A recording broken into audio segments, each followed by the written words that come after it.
پسند آ جاتی ہے نا، ہر ادا پسند آ جاتی ہے۔ میں ایک مثال سے سمجھائے دینے کی کوشش کر رہا ہوں۔ یہ جنت میں جب حوریں ہوں گی نا تو وہ بہت خوبصورت ہوں گی،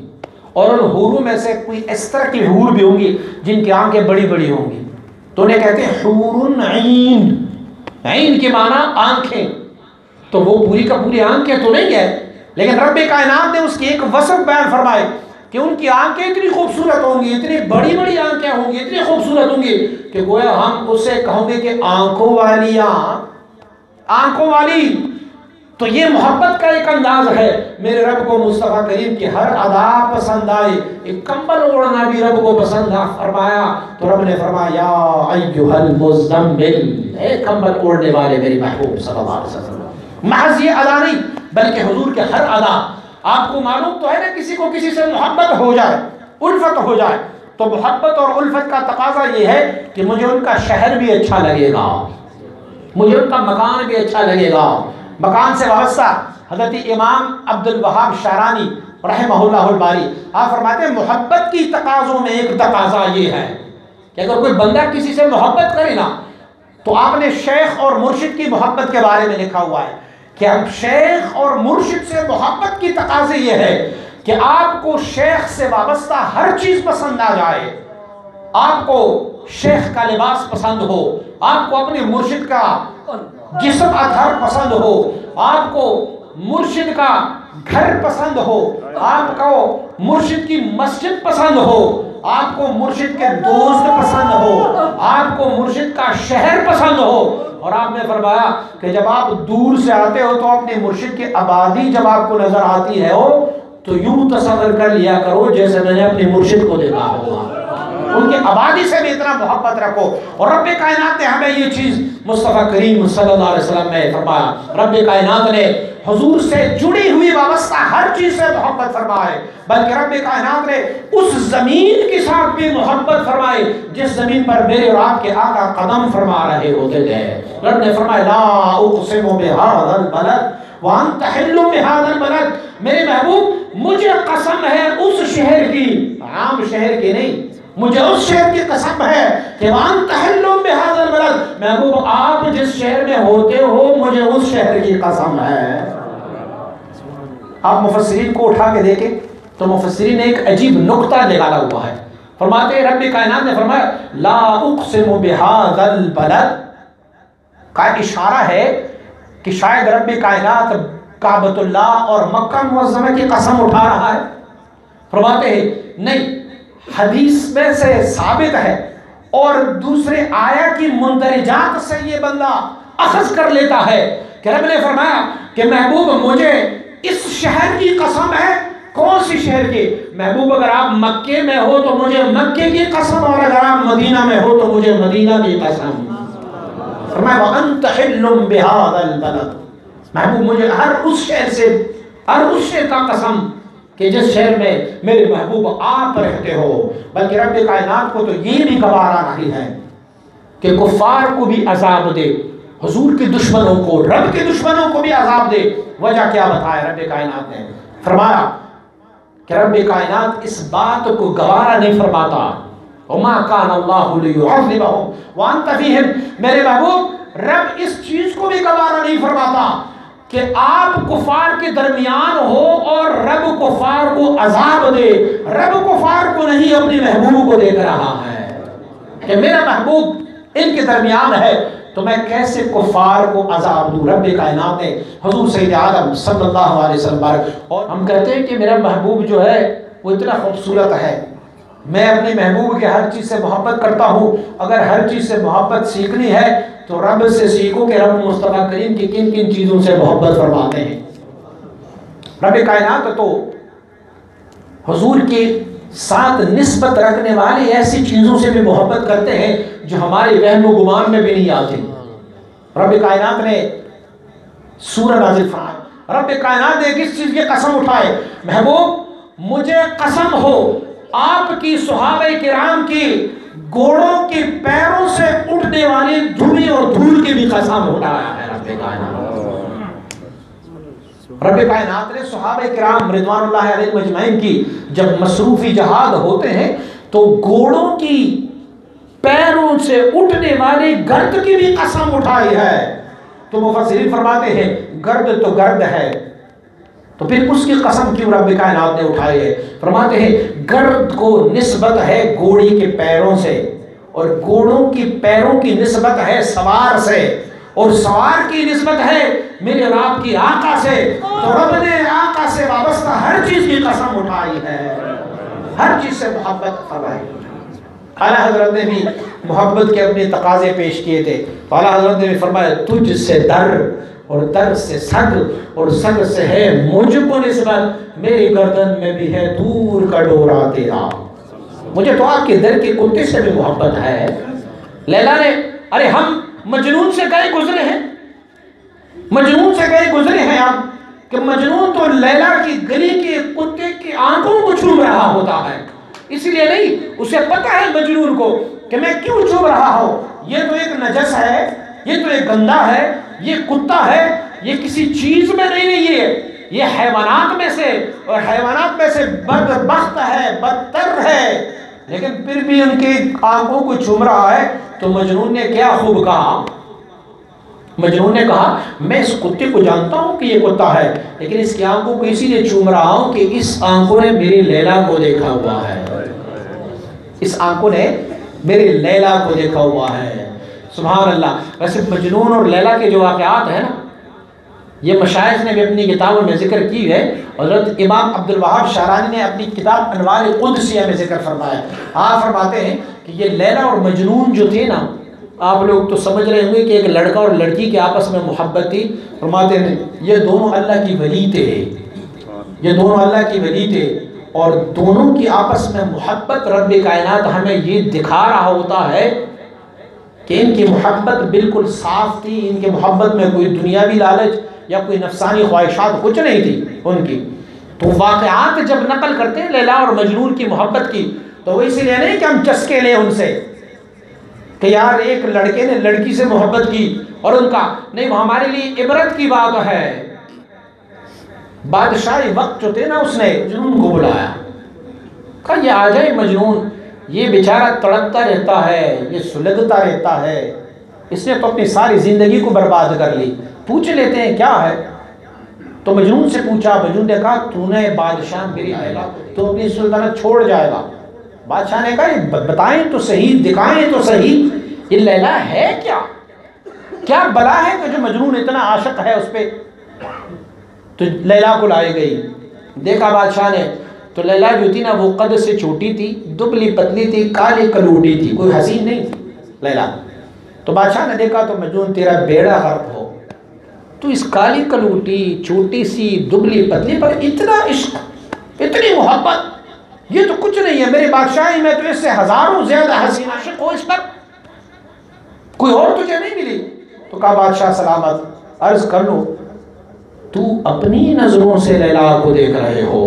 تو کبھی میری نظر سے لیلا کو دیکھ لو تو پھر تیری کوئی کائنات میں کوئی اتنا حسین نہیں ہوگا جتنی لیلا ہے۔ تو میں کہتا ہوں مصطفیٰ کریم سے اگر محبت کرنی ہے تو رب کی محبت کو دیکھو جو مصطفیٰ سے کر رہے ہیں، ویسے کرتے رہو، حضور سے محبت وہ کرو، آنکھیں وہ لگاؤ جو صحابہ کرام نے لگائی تھی، آنکھیں وہ لگاؤ جو ہمارے اور آپ کے سردار سیدنا بلال حبشی نے لگائے تھے،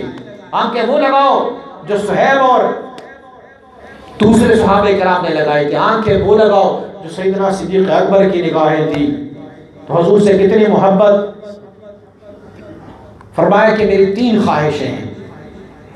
ایک یہ کہ میری یہ بیٹی عائشہ رضی اللہ تعالیٰ عنہ آپ کی زوجیت میں رہے، دوسری خواہش یہ ہے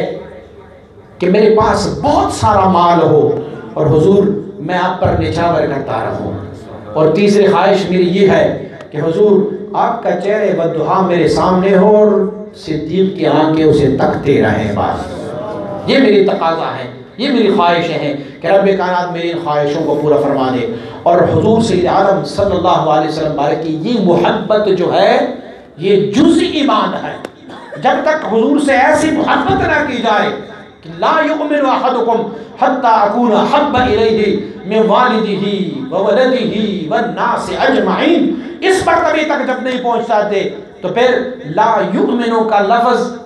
یہ نہیں ہے کہ کوئی عام لفظ ہو، یہ ایک بہت بڑا لفظ ہے۔ تو حضور سید عالم صلی اللہ علیہ وآلہ وسلم بارک کے ساتھ محبت کا انداز رب کائنات نے اپنے کلام مجید میں جگہ جگہ فرمایا، اور ایک لفظ جو رب کائنات اپنے قرآن عظیم شان میں اکثر آیت شریف میں وَإِذْ قَالَ رَبُّكَ وَإِذْ أَنْتُمْ وَإِذْ قُلْتُمْ وَإِذْ کا لفظ جب رب کائنات استعمال فرماتے ہیں تو آپ کو معلوم ہے کہ وہ اس لفظ وَإِذْ میں کیا راز پوشیدہ ہے۔ مشائخ فرماتے ہیں کہ یہ لفظ اذ جو ہے نا،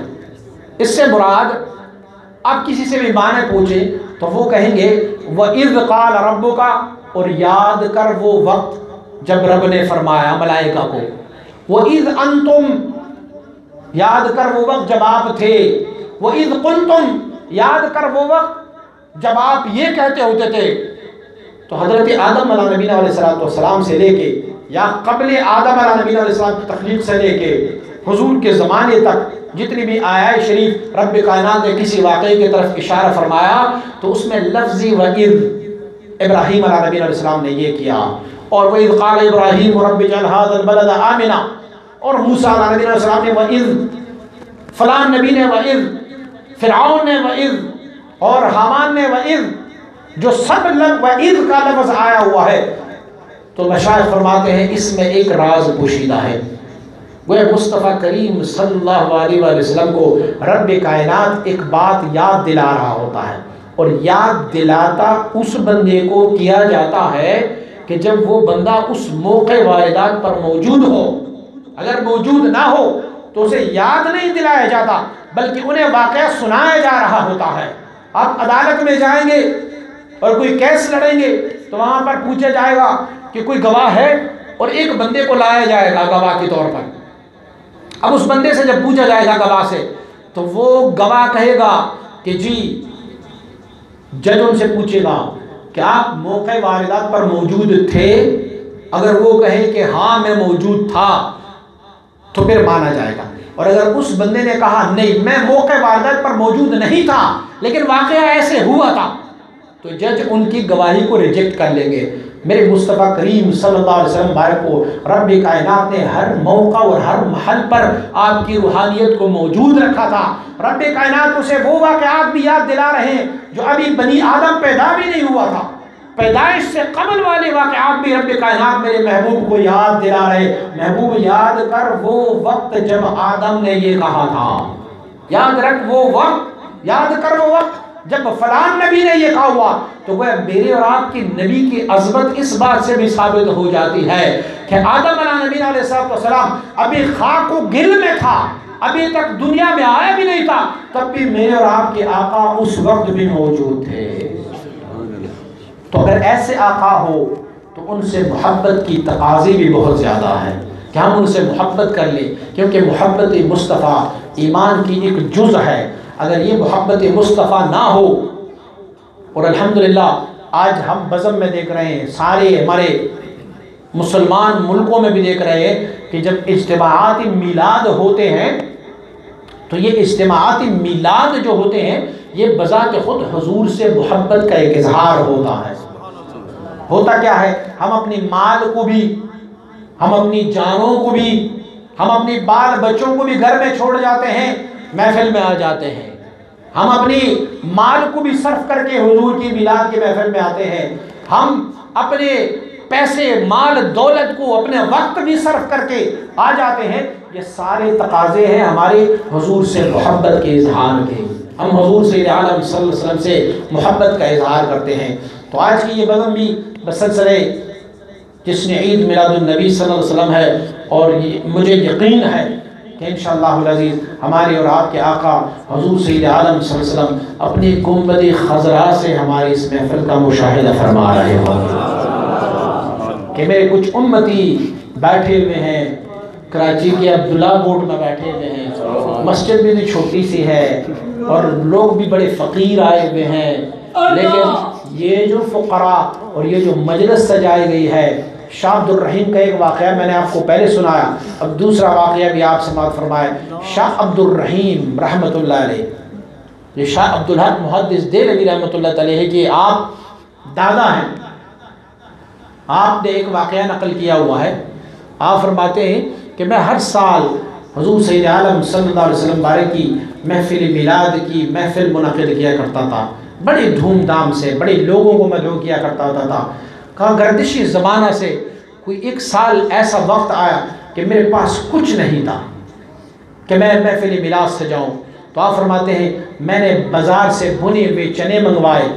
کچھ محدود رقم تھی میرے ساتھ۔ فرماتے ہیں میں، میرے گھر والے، میری 2 بہو 2 بیٹے، میرے گھر والی، ایک میری بیٹی اور ایک میں، ہم گھر میں بیٹھے ہیں اور محفل میلاد، ایک ہم میں سے نعت پڑھی، ایک نے تلاوت کی، ایک میں نے خطاب کیا اور کچھ درود و سلام کے نذرانے پیش کیے۔ اور آپ فرماتے ہیں کہ اتنے فقر کا زمانہ آیا تھا کہ وہ بنے ہوئے چنے میں نے کسی اور کو نہیں دی، ہم نے اپنے آپس میں تقسیم کر لیے، ہمیں بھوک بھی لگی ہوئی تھی، آپس میں تقسیم کر کے کھائے۔ آپ فرماتے ہیں میرے دل میں بڑا دکھ تھا، غم تھا، میں نے کہا اس سال میں حضور کا میلاد نہیں منا سکا، تو میرے لیے مسئلہ تھا کیونکہ مالی حالت میری ٹھیک نہیں تھی۔ تو آپ فرماتے ہیں میں اسی غم اور دکھ میں تھا کہ مجھ پر نیند کا غلبہ ہوا۔ آپ فرماتے ہیں میں سویا، آنکھیں تو بند ہوئی لیکن قسمت جاگ اٹھا۔ آپ فرماتے ہیں مجھے حضور کی زیارت نصیب ہوئی۔ فرماتے ہیں میں نے دیکھا وہ جو بھنے ہوئے چنے تھے ہمارے، فرماتے ہیں میں نے دیکھا کہ وہ حضور کے سامنے اسی تھال میں پڑے ہوئے اور حضور اپنی انگلی مبارک جو ہے اس میں ڈال رہے ہوتے ہیں اور حضور مسکرا رہے ہوتے ہیں۔ تو ہماری محفل چھوٹی سی کیوں نہ ہو اور مختصر ہی کیوں نہ ہو، لیکن حضور کی نام کی محفل سجائے بیٹھے ہوں گے، اپنی جولیاں پلائے بیٹھے ہوں گے، تو وہ